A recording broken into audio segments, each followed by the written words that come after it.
ወልድ ወመንፈስ ቅዱስ አሃዱ አምላክ አሜን። አድማጭ ተመልካቾቻችን ይህ ከኢትዮጵያ ኦርቶዶክስ ተዋሕዶ ቤተክርስቲያን ብዙሃን መገናኛ ተዘጋጅቶ የሚቀርብላችሁ ሳምንታዊው ዕቅበተ እምነት የተሰኘው መርሃ ግብራችን ነው።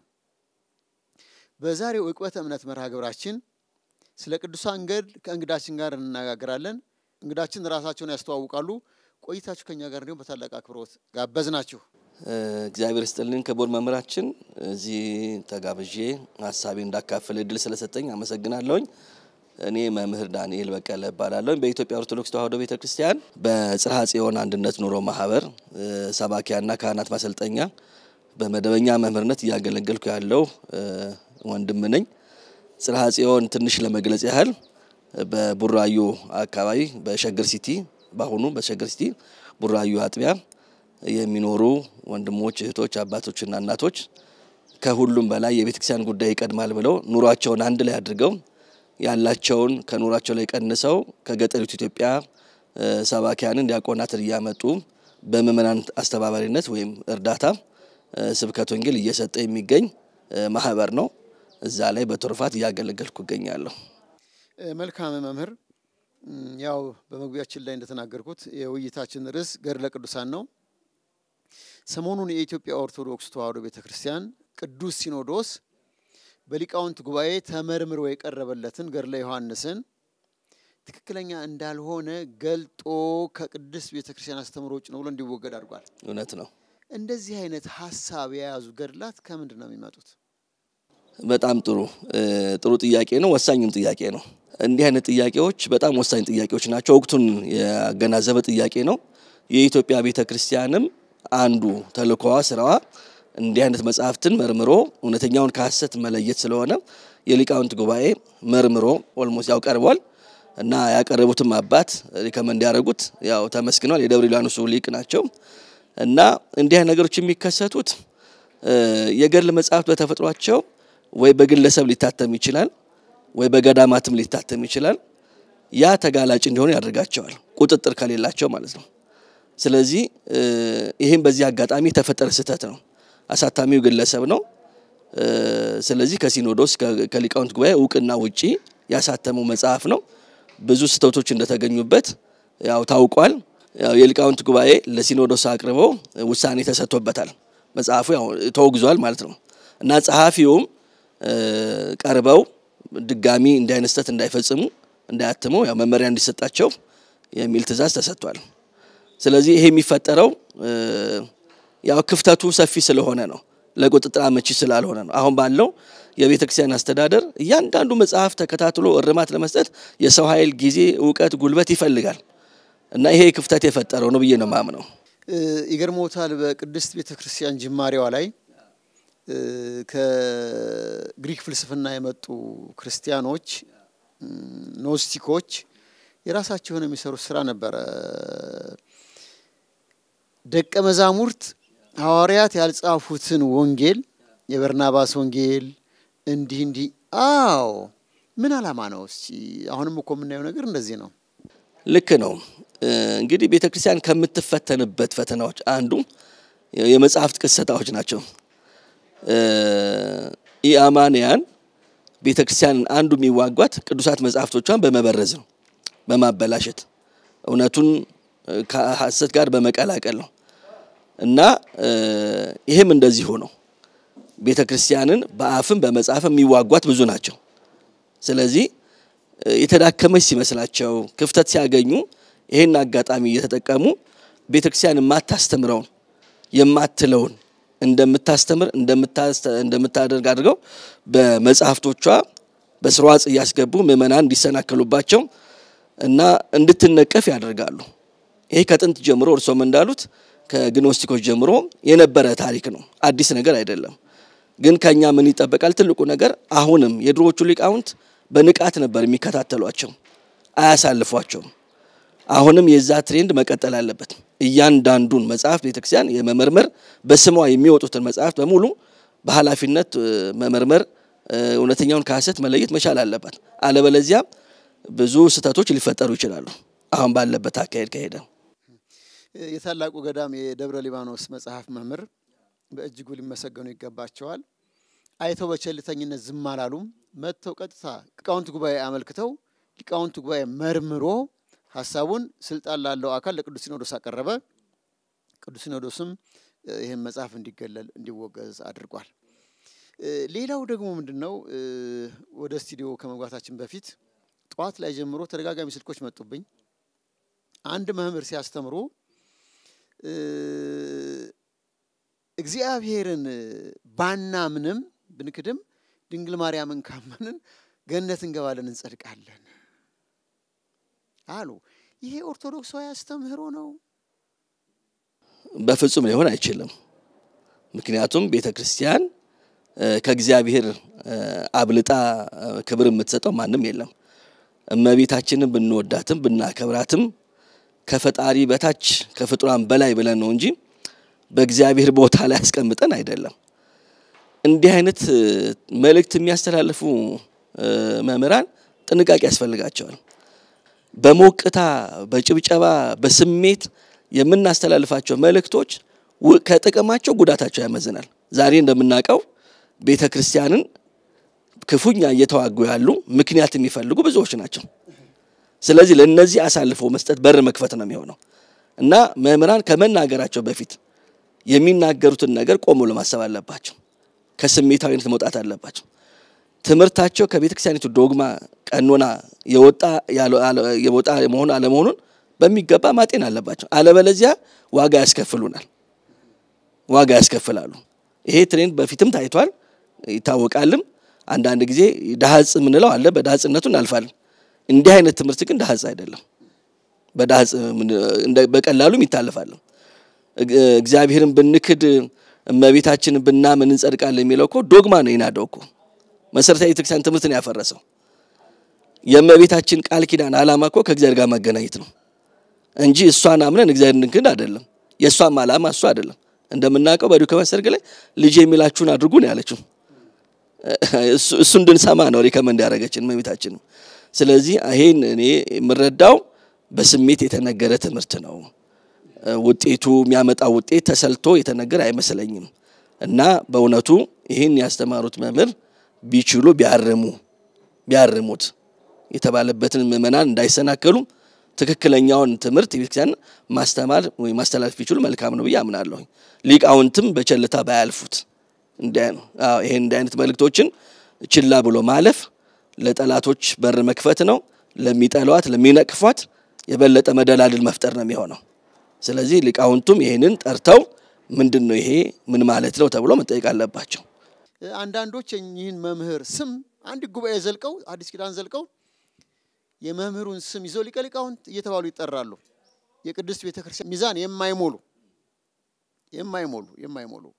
እና እነዚህ ሰዎች አሁን ስምም ተሸክመው ወደ ምረት ላይ ወጥተው ሲናገሩ ህዝብን የማደናገር እድላቸው ሰፊ አይሆንም ወይ ምንም ጥያቄ የለውም ይሄ መቼም እንደሚያውቁት እርሶም አገልግሎት የህይወት ልምድ ይጠይቃል ብስለት ይጠይቃል እድሜ ይጠይቃል ብዙ ነገሮችን ይጠይቃል በተለይ መንፈሳዊ አገልግሎት ሲሆን ቅዱስ ያዕቆብ ያለው ነገር እዚህ አለ ከናንተ ማንንም አስተማሪነትን አይሻም ከሁሉ የበለጠ ፍርድ አለበት የሚለው ይሄን ነው ዛሬ ጊዜ ሁሉም አዋቂ ነው የሚለው ሁሉም አስተማሪ ነው ሁሉም ጠቃሽ ነው እና ሁሉም ተናጋሪ ነው ሰከን ያለ ነገር የለም ይሄ የሚያመጣው ክፍተት ነው ሊቅ አባቶችም ይሄን ማዕረግ ሲሰጡ አንዳንድ ጊዜ መሸከም ይችላል አይችልም የሚለውን ቢያዩ ጥሩ ነው እድሜውን ብስለቱን ሁኔታውን ማየት መቻል አለባቸው አሁን እንደምናየው ስያሜ ቀላል ነው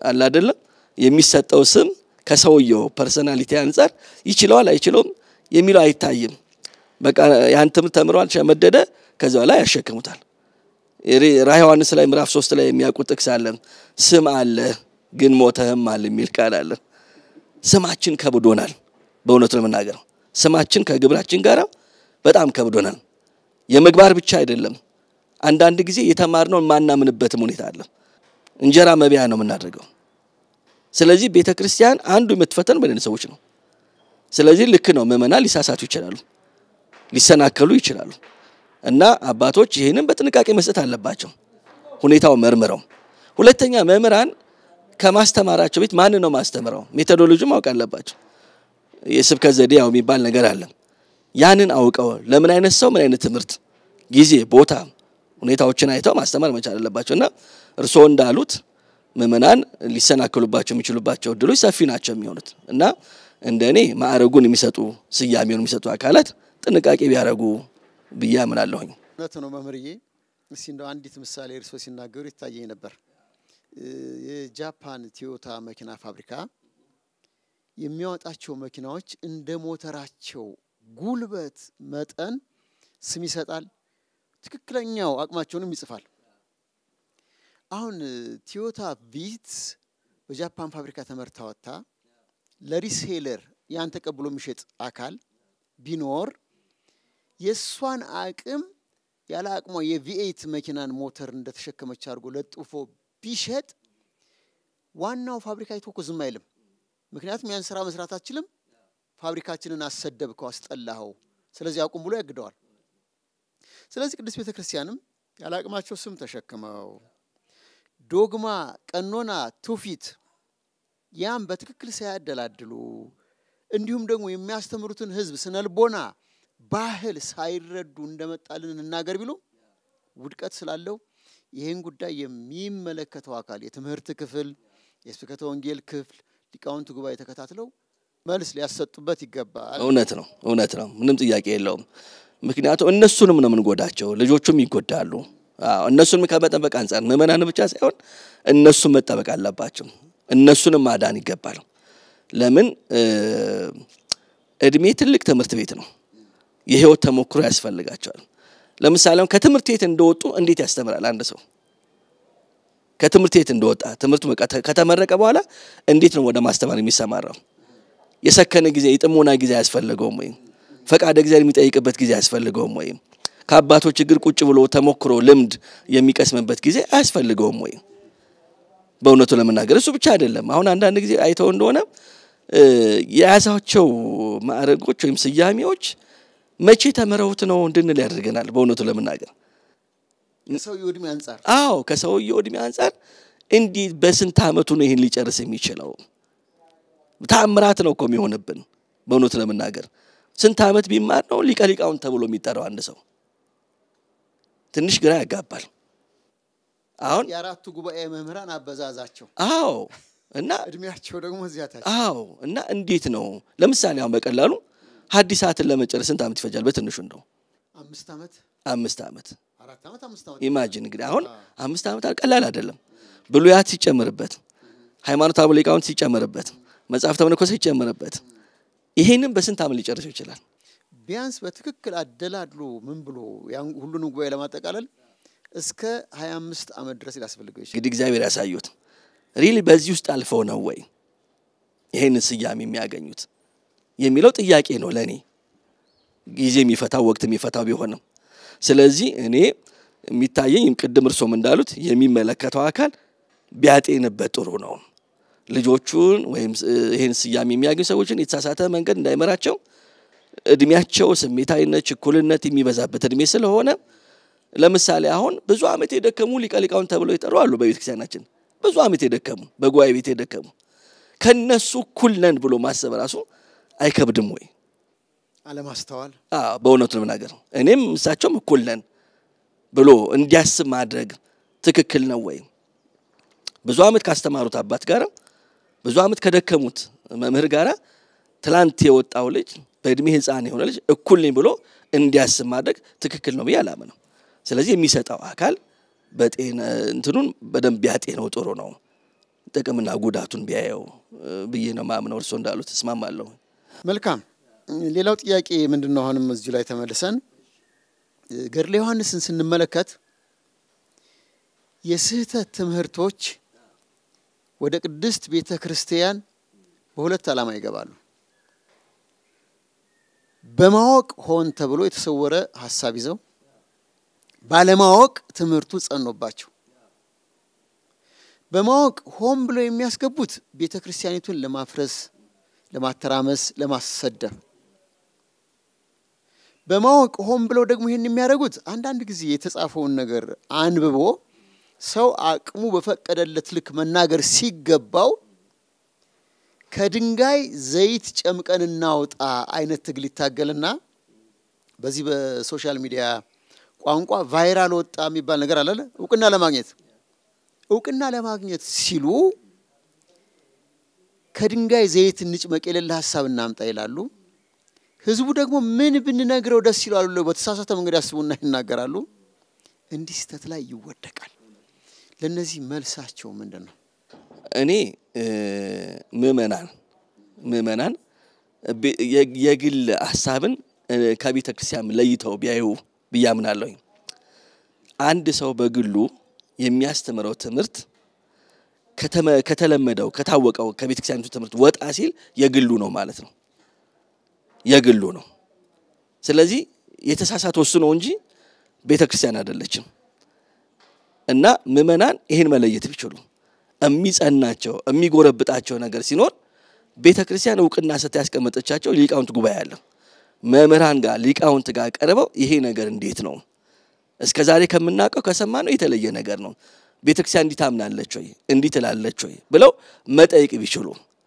በጓሮ ከሚያሙ ከሚተቹ መምህራን አሉ ሊቃውንት አሉ የሚመለከታቸው ዕውቅና የተሰጣቸው አሉ ቀርበው ቢጠይቁ ከሰት ይድናሉ አሁን ትልቁ ችግር ምንድነው በውጪ ይሰማሉ በውጪ ይቀራሉ እነሱ መተው አይጠይቁም ይሄ አንዱ ትልቁ ችግር ብየምናለሁ እና ዕውቅና ለማግኘት ተብሎ በማወቅ ሆን ብለው የሚያደርጉ አሉ የውጪ ተልእኮ ተሰጥቷቸውም የሚሰሩም አሉ ይታወቃል እኮ አላማቸው እጃቸው ረጅም ነው የቤተክርስቲያን ጠላቶች እነሱን መሳሪያ አድርገዋቸው የቤተክርስቲያኑን ለማፍረስ ትምህርቷን ለመለወጥ ብዙ ጥረት ይደረጋል እና ይታወቃል ከጥንት ጀምሮ የነበረ ነው ቤተክርስቲያን ያልተፈተነችበት ጊዜ የለም ግን አሁን ምንድነው እኔ ቢሆን በየማምነው የኛ ሊቃውንት የቤተክርስቲያን አገልጋዮች ዘመኑን የዋጀ አገልግሎት መስጠት ቢችሉ ጊዜውን ቢረዱት ፈጣኖች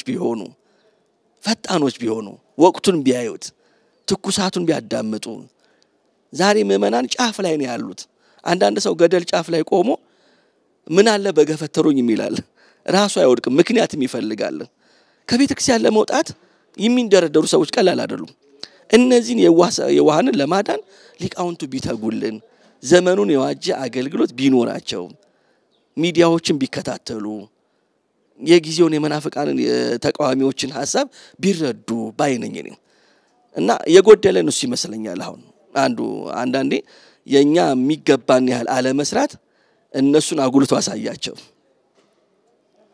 የኛ አለ መስራት ማለት ነው ምንድነው ተዚሎት የለ እዚህ ማቴዎስ ወንጌል ምዕራፍ 13 ላይ የዘሪው ምሳሌ ጌታ ሲያስተምር ሰዎቹ ሲተኙ ጠላት መጣና በስንዴው መካከል እንክርዳድ ዘርቶ ሄደ ነው የሚለው ምንድነው መተኛት አዩ መተኛ ስንፍና ነው ግዴለሽነት ነው ቸልተኝነት ነው ይሄ ሁሉ ተቃዋሚ ከየት መጣ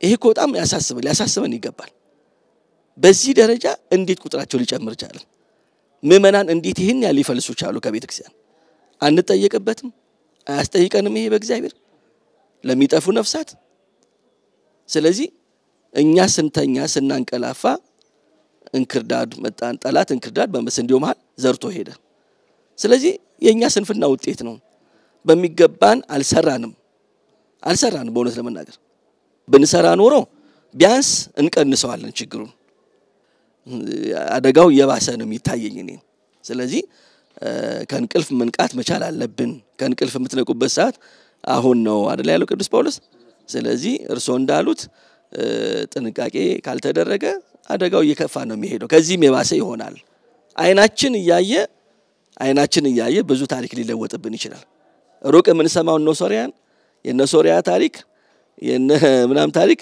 እኛም ጋር ሊደገም ይችላል ካልሰራን ያው ነው የሚሆነው በስንፍናችን ምክንያት ብዙ ዋጋን ከፍላለን እና መምህር እርሶ እንዳሉት ታዋቂ ለመሆን ዝነኛ ለመሆን ቫይራል ይወጣልኛል ብሎ በማሰብ ብቻ የማይገቡ ነገሮች የሚያደርጉ አሉ እነሱን ግን ማስቆም ይቻላል ቤተክርስቲያን ስልጣን አላት መብት አላት ለምሳሌ ቤተክርስቲያን ሳትሰየማቸው ስልጣን ሳትሰጣቸው ቤተክርስቲያን ወክለው በየዩቲዩብም ያስተምራሉ የነሱ ስተት እንደ ቤተክርስቲያን ተደርጎ ነው የሚታየው ቤተክርስቲያን በዚህ ጉዳይ ላይ እርምጃ ወሰደለ እኔ አልወከልኳቸው ማለት አለባት እኔ አልወከልኳቸው በሚሳሳቱት ስተት እኔ የለውበትም ካላለች እንደ ቤተክርስቲያን ትምህርት ነው የሚወሰደው ይሄ ነገር ግን 2 ዓመት በፊት መግለጫ ተሰጥቷል በጠቅላይ ቤተ ክህነቷና ስራ አስኪያጅ አሁንም ማስታወስ ያስፈልጋል አዎ አሁንም ለምን እየበዛ ነው ያለው አሁንም ቅናታቸው ደስ ይላል እኮ እውነት ለምናገር ቅናት ነው ግን በትክክል ሁሉም እንኳን በቅናት የሚሰሩ አሉ አዎ ደግሞም ስለ ሳንቲሟም የሚሰሩ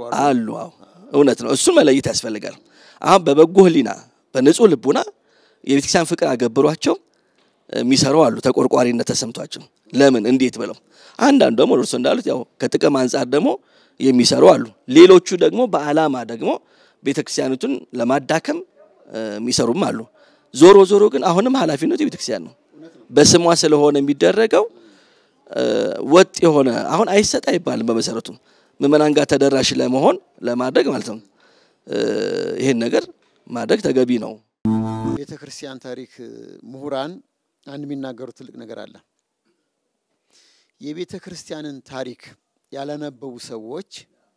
ያላነበቡ ሰዎች በታሪክ ውስጥ የተፈጸሙትን ስህተት ለመድገም የተዘጋጁ ናቸው ይላሉ 5ኛውና 4ኛው ክፍለ ዘመን ላይ ይነሱ በነበሩ ዶግማዊ ክርክሮች አንዷ ቤተክርስቲያን እርስ በርስ ስትፋጭ ከመካከለኛው ምስራቅ ላይ የተነሳው አስተምህሮ የሄደበትን ነገር ተመልከቱት አሁንም እኛ ቸልካል እንደ ቀልድ የሚወረወሩ ሐሳቦች ሊያመጡ የሚችሉ ችግር ቀላል አይደለም እንደውም ምን ይሆናሉ ስህተቶች እንደ ዶግማ ይወሰዳሉ አዎ በቃ መልስ የሚሰጥ አካል ከሌለ ሃይ የሚላቸው ከሌለ እውነት ነው ተብሎ ምንድነው አንድ የሚባባላለም ውሸት ሲደጋገም እውነት ይሆናል ሊመስል ይችላል እንጂ አይሆንም ኦፍ ኮርስ ያው ይባላል እንደዚህ አይነት አባባላለም ስለዚህ አሁንም ሳይቃጠል በቅጠል ሳይሩቅ በቅርቡ የሚባል ነገር አለ ከዚህ የበለጠ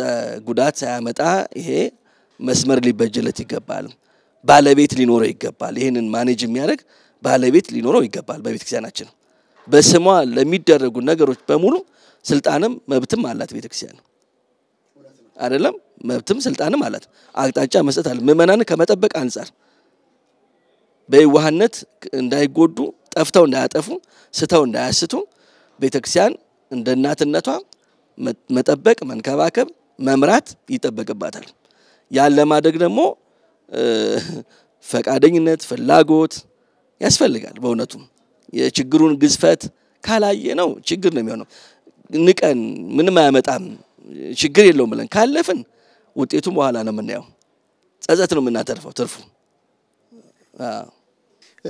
ወደ ጥያቄ ስመለስ ገድል ማለት ምን ማለት ነው እሺ መምህርዬ እንግዲህ ገድል የሚለው እንደ ቃል በቃል እንደው ስንተረጉመው አንድ ሰው ለቆመለት ዓላማ ላመነበት ነገር ግቡን ለማድረስ የሚከፍለው ዋጋ የሚያደርገው ተጋድሎ የሚዋጋው ውጊያ ብለን እንፈተዋለን ገድል በቃ ይሄው ነው ትርጉሙ አንድን ነገር ለማሳካት የምንከፍለው ዋጋ ነው የምናደርገው ውጣ ወረድ ድካሙ ልፋቱ ውጊያው ጦርነቱ ይሄ ገድል የሚለውን ይተረጉምልናል በሁለት መልኩ ማየት እንችላለን ገድል አሁን መንፈሳዊ ተጋድሎና ስጋዊ ተጋድሎ ብለናል ለምሳሌ በዓለም ውስጥ ብዙ ሰዎች ለተለያየ ዓላማ ይጋደላሉ ለምሳሌ ለስልጣን የሚጋደል አለ ለወንበር የሚጋደል አለ ደም ያፈሳል ደሙ ይፈሳል ይሄ ለስልጣን የሚደረግ እስከ ቅታ ድረስ የሚጋደሉ አሉ ለገንዘብ የሚጋደሉ አሉ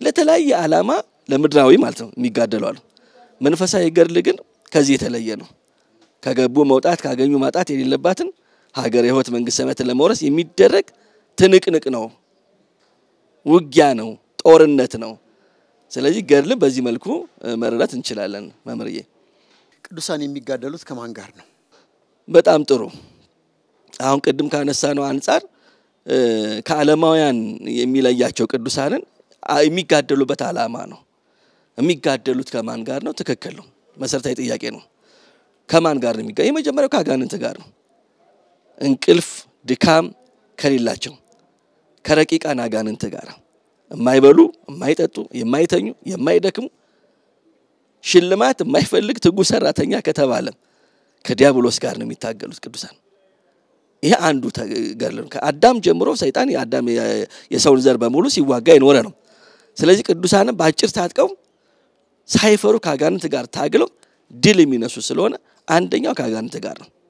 ቅዱስ ጳውሎስ ኤፌሶን ምዕራፍ 6 ላይ ያስታውሱት የለም መጋደላችን ከደምና ከስጋ ጋር አይደለም በሰማይ ካሉ ከጨለማ አበጋዝ ጋር ነው ብሎ ሰልፋችን ከአጋንንት ጋር እንደሆነ በግልጽ ቋንቋ አስቀምጧል። ስለዚህ አንዱ ውጊያችን ከአጋንንት ጋር ነው። ለዚህም ክብር ይግባውና ጌታም እኮ በገዳመ ቆሮንቶስ ምሳሌ ሆኖ አሳይቶናል።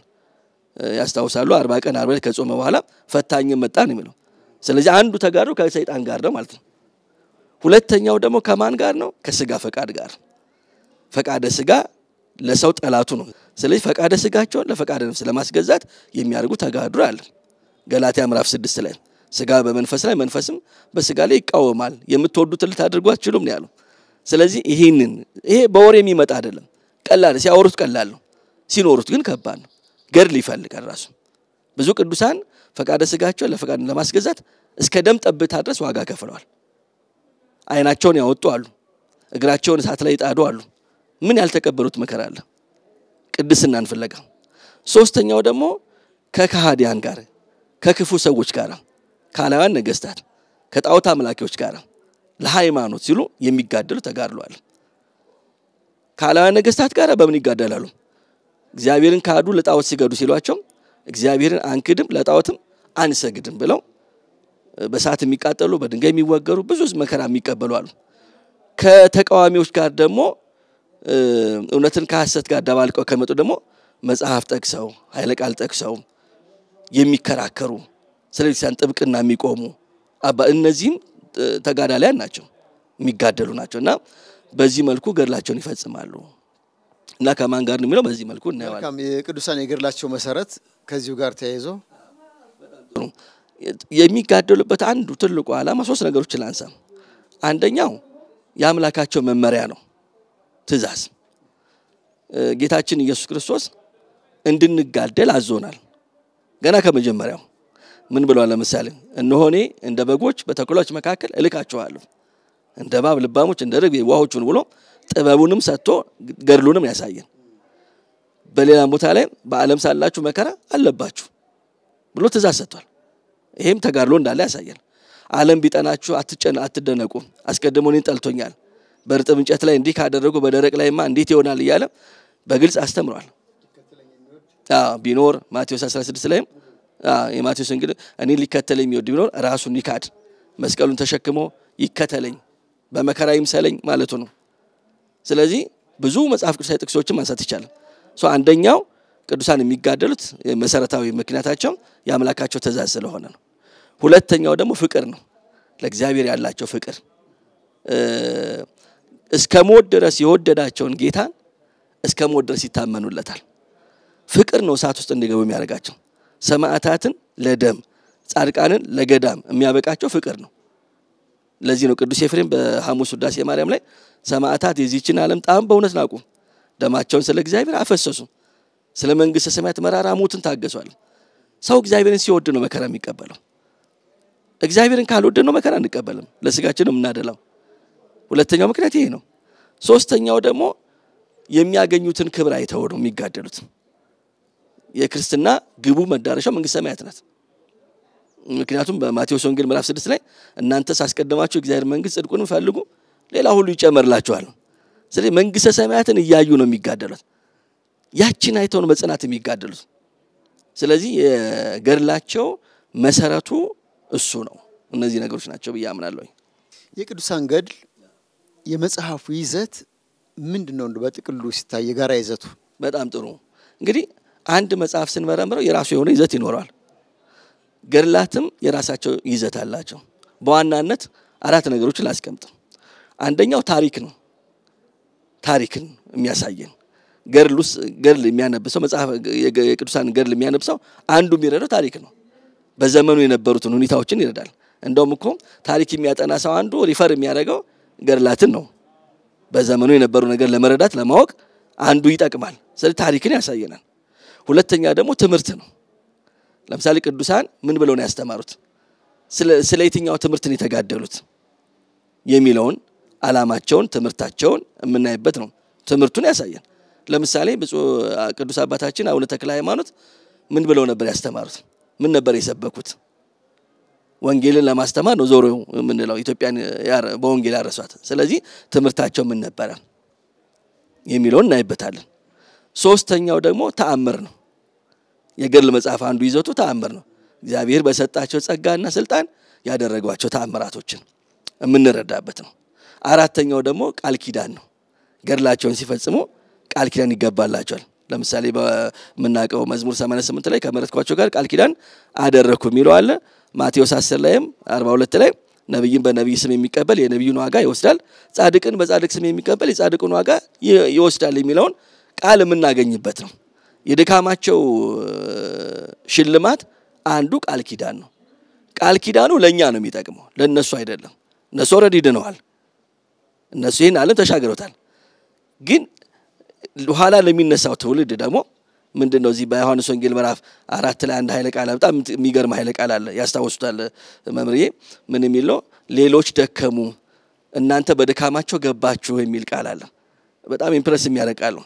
ሌሎች ደከሙ በድካማቸው እናንተ ገባችኋል። አሁን እኛ ዛሬ እንደ ቅዱስ ጊዮርጊስ ተፈለጡ ተቆረጡ የሚለን የለም። እንደ አቡነ ተክለ ሃይማኖት በአንድ እግር ካልቆማችሁ የሚለን የለም። እንደ ቅዱስ እስጢፋኖስ ካልተወገራችሁ የሚለን አትሊስት ትንሿ ነገር ምንድነው ስማቸውን ጠርተን በስማቸው ኃጢአተን መጽደቅ ነው። ይሄን ማድረግም አልቻለም ግን ስለዚህ የገድላት የነሱን ዋጋ ማግኘት መጽደቅ ይሄ ነው ትልቁ ይዘቱ ቃል ኪዳን ነው መጨረሻው። አለዛ አሁን እኛ ምንድነው ሰማዕት ጻድቅ እንደ ዘመኑ ነው አይደል? ስለዚህ እንደነሱ መሆን አንችልም። አቅማችን ይታወቃል። እና በለቅሶ የሚዘሩ በደስታ ያጭዳሉ ነው። ነቢያት በብዙ መከራ ሰብከዋል። በነቢያት ድካም አንገቡ ሐዋርያት ገቡ። አሁን ከሚዘራና ከሚያጭድ አብዝቶ የሚደክመው የትኛው ነው? የሚዘራው ነው አይደል? ከላይ ውሃ ከታች ውሃ ነው። ብርድ ነው፣ ቅዝቃዜ ነው፣ ሾህ ነው፣ ጭቃ ውስጥ ብዙ ነገር አለ። እያለቀሰ ነው የሚዘራው። ተሰቅቆ ነው የሚኖረው። አጫጁስ በደስታ ነው። የደቦ ጊዜ ደግሞ በደስታ ነው። እህሉን እያየ ደስ እያለው ነው። ስለዚህ ክርስትና እንደዚህ ነውና እኛም አሁን ቃል ኪዳናቸው የሚረዳን በዚህ የተነሳ ነው። እና ይዘቱ ይሄን ይመስላል። ገድለ ቅዱሳን ከመጽሐፍ ቅዱስ አንፃር እንዴት ይታያል? በጣም ጥሩ ጥያቄ ነው። አሁን አንዳንዶች የገድል መጽሐፍትን ከመጽሐፍ ቅዱስ እንደወጡ አድርገው ነው የሚያስቡት፣ ወይም ከመጽሐፍ ቅዱስ እንደሚቃረን አድርገው ነው የሚያስቧቸው። የዕለቱ መርሃ ግብራችንን እዚህ ላይ ስናጠናቀቅ የዚህን ቀሪ ክፍል በቀጣዩ ሳምንት እንድትከታተሉ በታላቅ አክብሮት በመጋበዝ ነው።